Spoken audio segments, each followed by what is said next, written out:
Welcome to CPAC Now, America Uncanceled. I think it's finally near the end of the week. It's been a crazy week because Matt Schlapp's been down in Florida. I have a feeling he's never going to come back because it's nice and sunny and a free state compared to what's happening here in the swamp. But it's great to have you all join us tonight.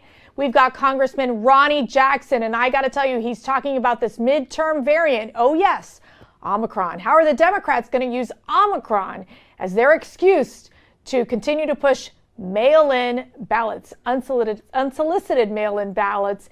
And also, we have an interview with Rick Santorum, a dear friend. We're going to be talking about the Dobbs case and what happened there. I had an opportunity to interview him last night with Jen Pellegrino over at Newsmax, and it's a great interview, good insight as to what was happening on the ground in Washington, D.C. these past few days as we've seen these oral arguments in the Supreme Court. Lots to cover. So stay with us, join us. I will tell you on my end what I've talked to several folks who have been attending these events over at the Supreme Court, and all I can say is that the energy is on the side of the pro-life advocates. They are waiting, they are praying, they are hoping that these Supreme Court justices do the right thing to overturn Roe v. Wade. This is the one big opportunity that we have to significantly change these radical abortion laws that have basically, I think, been horrific for our nation for over 50 years. I mean, you're talking about over 62 million babies have died since Roe v. Wade. Just think about that for a minute and pray for those, for the women and for those unborn children. It's too much suffering, and it's time for things to happen. So the big question will be, will there be an incremental step, meaning will they go forward and rule in favor of the Dobbs case, which would ban abortion after 15 weeks? Let's take into account that where basically there's only 7 countries in the world that allow for elective abortions after 20 weeks. And I got to tell you, as we've seen science and technology show us, and that great gift of an ultrasound, is that these unborn babies, they feel pain very early on, as early as 8 weeks. The heartbeats start between that 7-week, 9-week period. And I think the other piece of this is viability. Babies now being born a lot earlier because of the technology that we see in the medical field. These are real big questions. And I think one of the big questions, too, is what Justice Clarence Thomas has been asking, which is, abortion? Is abortion in the Constitution? Abortion rights? Abortion? Absolutely not. So this is going to be something we're going to keep a close eye on as these justices, will be writing their opinions. They'll be making their preliminary decision as early as Friday of this week. And so it's going to be a big case. It's going to be a big case for the pro-life community. I will tell you, because I think we just have to play this one video of these ridiculous ladies swallowing abortion pills. Take a look. Forever! Abortion! Abortion! Pills! Pills! Forever! Forever! Abortion! Abortion! Pills! Pills! Forever!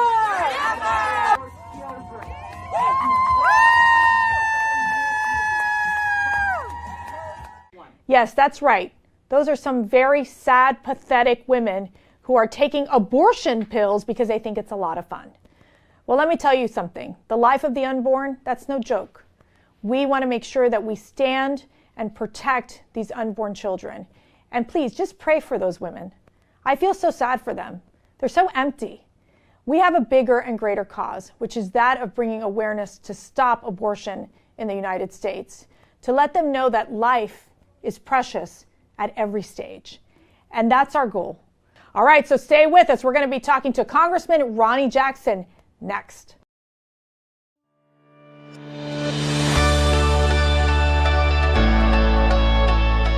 Hey everyone, this is Matt Schlapp with CPAC, and it's my privilege to tell you that we've got a very important project that we've just announced, the First Amendment Fund. It's a brand new fund that we've created through our criminal justice reform efforts to raise money to take care of you, Americans who are being canceled and desecrated out there around the country. We know it just happened in Virginia, where parents were called domestic terrorists by the Biden administration, where people who just want to express their political views are canceled left and right. Now we have this terrible specter of a vaccine mandate where you can lose your job or be prevented from going to a restaurant or go to school according to your vaccination status. These are all the things that are happening in this country that are making people realize that America is in a fight to defend the principles that have made her great. If you want to be involved in this important effort, please go to conservative.org, click the link for the First Amendment Fund. Please donate to this C3 to help these victims across the country, including those who are just involved in politics, to make sure they have the legal representation they need to be able to live their great American life.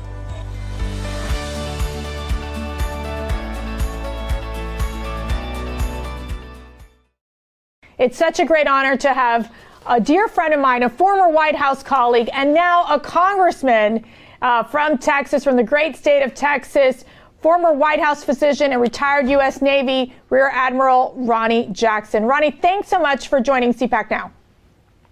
Thank you, Mercedes, for having me. It's an honor to be here. Well, we've got a lot to get to, so I want to just dive right in. Obviously, we've seen Joe Biden basically looking to make these decisions on these travel restrictions because of this, what do we call it right now, the one case of Omicron that has been confirmed here in the United States, but they're looking to take draconian measures here in the U.S. when it comes to potential travel restrictions and quarantine and and testing and all of that. What do you make of it? Well, you know, I sent out a tweet, Mercedes. You may have seen this, and I just referred to it as the midterm election variant because I think the motivations here are very suspicious. The far left just went crazy on it. The mainstream media just lost their mind over this tweet. And the reason is because I really think that I was onto something here. I think that I hit a nerve, that I'm over the target on this, and there really is something here. You got to ask yourself, what is the motivation for this right now? Why are they getting so spun up about this particular variant, right? It's because they need this variant to make the case as elections get closer that we still need to maintain unsolicited mail-in ballots. That's really what won the election for them last time in my mind, and they need to go back there. They're looking at their poll numbers. Their poll numbers are rock bottom right now. They're desperate to figure out how they can salvage anything that they can possibly salvage in this upcoming election. And if they can maintain a certain level of fear, because it's all about maintaining fear, that's what it is. They beat people down. They beat people into submission over the last 2 years. They need to keep us on our knees. They can't let us get up and go back to life as normal. They love the control that this virus provides over so many aspects of our life. That they feel like they now control. And that's what it's all about, I think, is it's about maintaining control. It's not about the science. Let me bring up this tweet because I thought it's such a good tweet. It says, here comes the MEV, the midterm election variant. They need a reason to push unsolicited nationwide mail-in ballots. Democrats will do anything to cheat during an election, but we're not going to let them. I think that is such a strong case. But let me ask you, you're a doctor. Have you ever seen the U.S. behave this way, where there is such a huge panic mode, when it comes to the response to COVID and with this obsession with vaccine mandates happening here in the U.S.? No, and they're not following the science at all here. If they really wanted to eradicate this virus and they wanted to get rid of it, and it was as big a deal as they're telling us it's going to be, they would shut the southern border down, for crying out loud. We have hundreds of thousands of people crossing the southern border every single month, and we know for a fact that over 25% of them are positive for COVID. So they're ignoring that. Simultaneously, they're trying to lock us all down again. They're putting these travel restrictions in place. They're talking about mask mandates again. They're talking about locking things down again. This is crazy. And the vaccine mandate, I mean, obviously, I completely disagree with that. I'm not an anti-vaxxer. I had the vaccine myself. I believe the vaccine's probably safe, and like I said, I took it. But it should not be a mandate. It should be a personal decision between you and your physician, and that's the end of it. And it shouldn't be dictated by Dr. Fauci, who's not even a doctor in my mind anymore. This guy is an unelected politician. That's all he is right now. He's just a mouthpiece for the agenda that the White House is pushing out. He and Jen Psaki, if they wanted to do something to inspire confidence in this country and really, get the American people behind whatever efforts they have to eradicate this virus, they should start by firing Dr. Fauci and firing Jen Psaki and getting some people that we can trust in there, because people do not trust them or to give us reliable advice about what's going on anymore. But yeah, this is crazy the way they're treating this. And like I said, there's no science behind it, because what little we know about this virus right now, it looks like it's pretty benign. It looks like it's causing very minor illness. Like you said, there's only 1 or 2 cases in the United States so far. And I don't see why the alarm bells are being sounded like this over this particular variant, unless there are other motivations that have nothing to do with the science and nothing to do with public health. And that's what I think is going on. Hey, Ronnie, you brought up so many good points. I don't even know where to start. But let me just say that I do find it interesting that at the beginning of the week, President Biden said this variant is a cause for concern. It is not a cause for panic. Yet then they're talking and moving towards this quarantine, 10-day quarantine, 7-day quarantine. If you're traveling to the United States, you need to get a COVID test. I mean, it just feels like we're going quickly into panic mode. And as you mentioned, the liberal media adding the fuel to the fire here. But I want to play for you real quick, Dr. Fauci, you brought it up in terms of he really could not give a clear answer when it came to to COVID cases on the southern border, people coming through, how there's no restrictions there. Let's play this clip real quick, and I'd like to get your reaction. What about people who don't take a plane and just these border crossers coming in huge numbers? That's a different issue.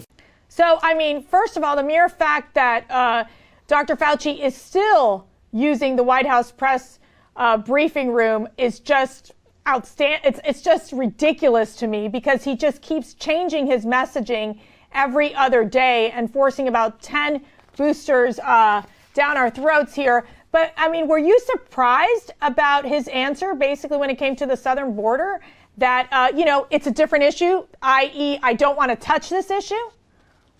Absolutely. I mean, he's just like everybody else, like Kamala Harris and everybody else. They want nothing to do with the southern border because they realize what a disaster it is down there. And it's a disaster that's been created solely by the Biden administration. And they could fix it, but they haven't done anything to fix it. And the border is going to be a public health disaster like nobody's business once the drug problems that are happening in this country right now are fully revealed over the next few years, with the heroin, the methamphetamine, the fentanyl, the cocaine, all this stuff that's crossing our border. If Dr. Fauci was doing his job, I don't know if you remember or not, Mercedes, but when I was the president's chief medical advisor, I was the first person to have that job. Now he's got that title in the Biden administration. President Trump sent me down to the border multiple times. And one of the reasons I went down to the border was to look. We had an issue with measles down there, just a few cases of measles. And President Trump was so concerned about that. He was like, let's get down there and figure out what we need to do. Where's this coming from? What can we do to prevent a public health issue down on the border?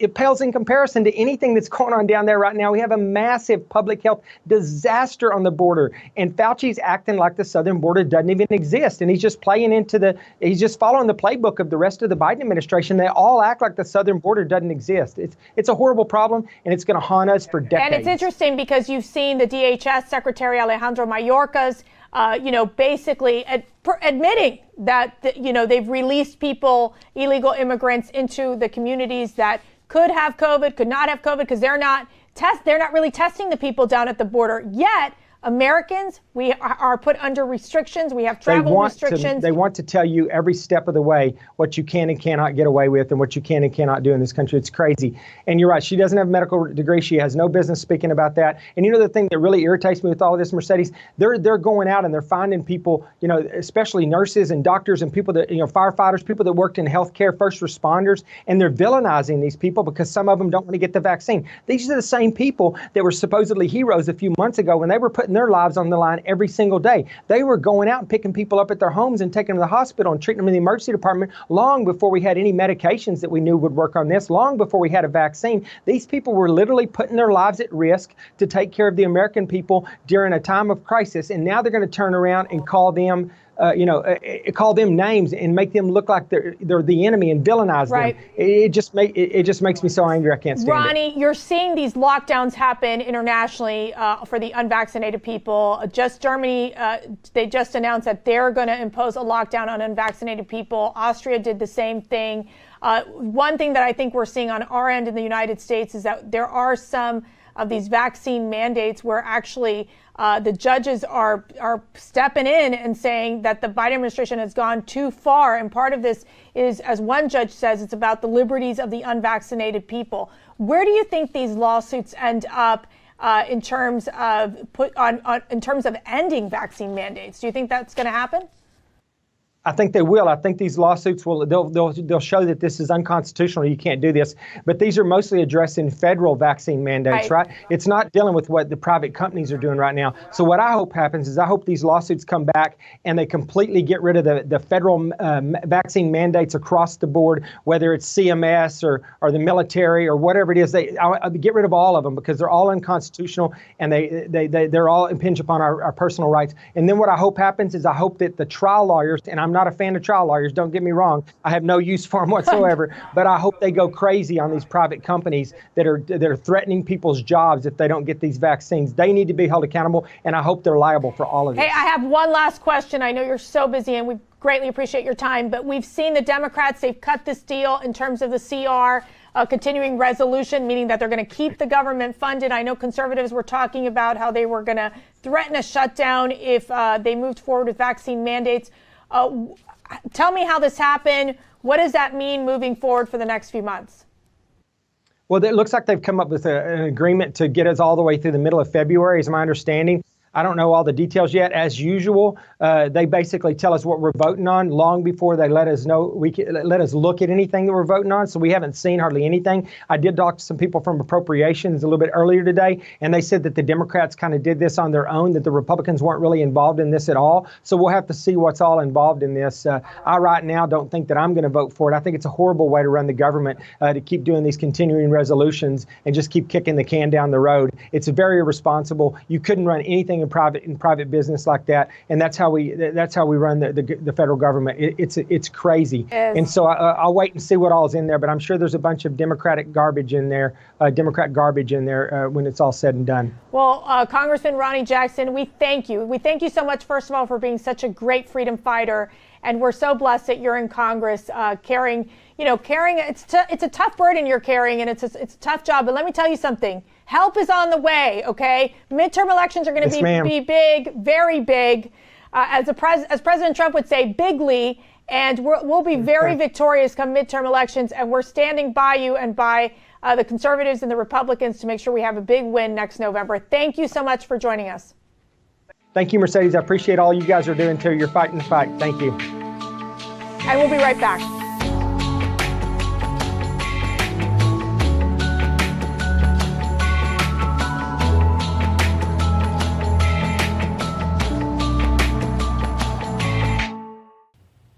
The nation's highest court heard oral arguments today in the most significant challenge to abortion rights in decades. Dobbs versus Jackson Women's Health Organization challenges a Mississippi law that bans most abortions after 15 weeks. Essentially, the suit is a direct challenge to Roe v. Wade, which allows abortions up to 24 weeks. Pro-life and pro-choice advocates gathered outside of the courthouse during the 90 minutes of testimony. While inside, the justices got right to the point. But if it really is an issue about choice, why is 15 weeks not enough time? Without viability, there will be no stopping point. States will rush to ban abortion at virtually any point in pregnancy. Mississippi itself has a 6-week ban that it's defending with very similar arguments as it's using to defend the 15-week ban. And there are states that have bans. Well, I know, but I'd like to focus on the 15-week ban because that's not a dramatic departure from viability. It is the standard that the vast majority of other countries have. When you get to the viability standard, we share that standard with the People's Republic of China and North Korea. Joining us now is Newsmax senior political analyst Rick Santorum. Rick, thanks for joining us. You know, the point of fetal viability, it's a large part of the argument here. We just heard Chief Justice John Roberts challenge that directly. What do you make of what he said? Justice Roberts was looking for an escape hatch. It seemed to me that the five conservative justices on the court were very clear that Roe versus Wade was wrongly decided, egregiously wrongly decided, that the court stuck its nose into a hot political debate, that there are still very clearly America is divided almost 50-50 on the issue, and felt like they came down on the side of one side. And, Justice Kavanaugh in particular said, we need to get out. We need to stop playing politics and let the American public decide these political issues, not the court. And Roberts is sort of looking for a way not to be with them. In other words, is there a standard I can adopt short of overturning Roe versus Wade that you will accept? And what you heard the Planned Parenthood folks say, no, that 22 weeks, which as Justice Roberts pointed out, there's only 7 countries that have that standard. And, you got Vietnam, North Korea, China. I mean, this is who we're in league with this, incredibly liberal abortion law. And they said, that's it. You either have 22 weeks or you have nothing. And I think Justice Roberts is probably going to go with nothing and probably join the other 5 and make it a 6-3 decision. Well, let's see, because it was interesting. I read in the Washington Post where it said that for Supreme Court Justice Roberts, they didn't know how to peg him. So they didn't know which way he was going to go on this issue. And I think there is this big question on whether do they want to settle with an incremental ruling in the case of Mississippi or technically overturn Roe v. Wade. But let me ask you this.